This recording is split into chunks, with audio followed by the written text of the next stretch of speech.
You've just entered room 13A, a place where real nightmares live. Close the door behind you if you can. Being home alone, it should feel safe, shouldn't it? For most people, the idea of being alone in your house is comforting. No noise, no interruptions, just you and your thoughts. But when the quietness becomes too quiet, every sound becomes suspicious. A creak in the hallway, a knock you weren't expecting, a shadow in the corner of your vision that shouldn't be there. Tonight, we're diving into 3 horrifying true home alone stories. Each one involves ordinary people spending an ordinary night at home until that peace turned into sheer terror. These aren't stories you'll easily forget. Turn off the lights, check your locks, and let's begin. Story 1. The Man at the Back Door. It was a warm, quiet summer evening in a small Texas town when 16-year-old Emily found herself home alone for the first time in months. Her parents had gone out for dinner, planning to be back before midnight.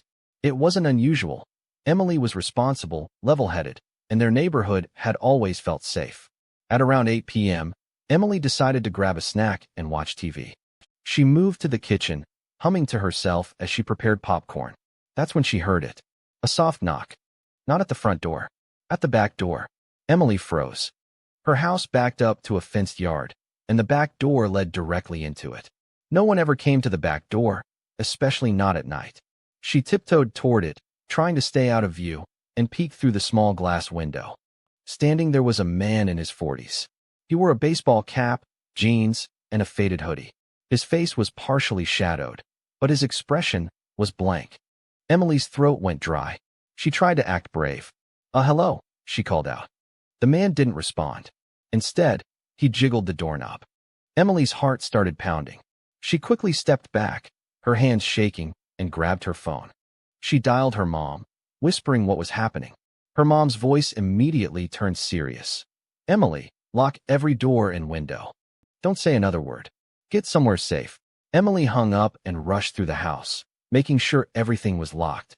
When she came back, the man was gone. At least, that's what she thought. Moments later, she heard the side gate creak. Then, footsteps in the backyard. Emily's fight-or-flight instinct kicked in. She ran upstairs, locked herself in her parents' closet, and called 911, whispering every detail to the dispatcher. The police arrived within minutes.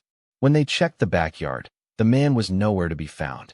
But there were fresh footprints in the damp grass, leading directly to Emily's bedroom window. Story 2. The Closet. Kyle was 19, living alone in a rented house near his college campus. It was a Saturday night, and his friends had invited him out, but Kyle wasn't feeling up for it. He just wanted a quiet night with some video games. It was just past 1 a.m. when he heard a noise in the kitchen. At first, he brushed it off. Maybe it was his cat. But when he walked in, the kitchen light was on. And the back door? Wide open.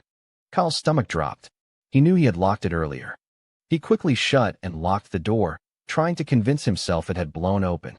But deep down, his gut told him something was wrong. Grabbing a baseball bat from the corner, he searched the house room by room. Nothing. Still unsettled, Kyle decided to sleep in the living room with the TV on, hoping the noise would help him relax. But that's when he heard it. A faint, rhythmic sound. At first, he couldn't place it. Then he realized. It was breathing, coming from his bedroom closet.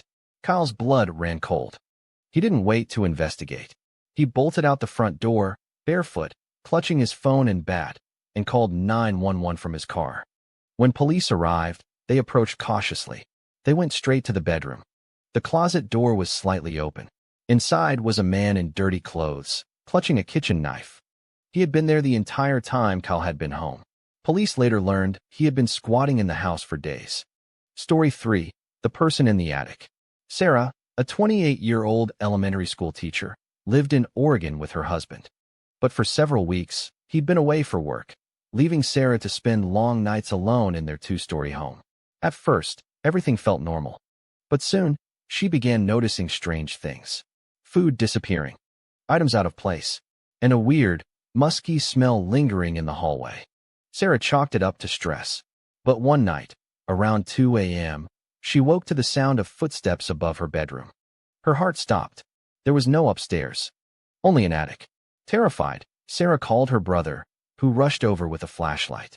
Together, They opened the attic hatch. At first, nothing. But as her brother's lights swept across the dark space, they saw it. A makeshift sleeping area. Blankets. Empty water bottles. Food wrappers. And a small notebook, filled with disturbing notes about Sarah. It was clear. Someone had been living in their attic for over 3 weeks. Police later arrested a homeless man who admitted to sneaking in while the back door was unlocked.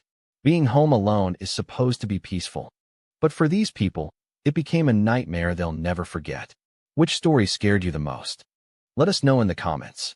And if you're watching this home alone right now, maybe check your doors and your closets, because sometimes you're not as alone as you think.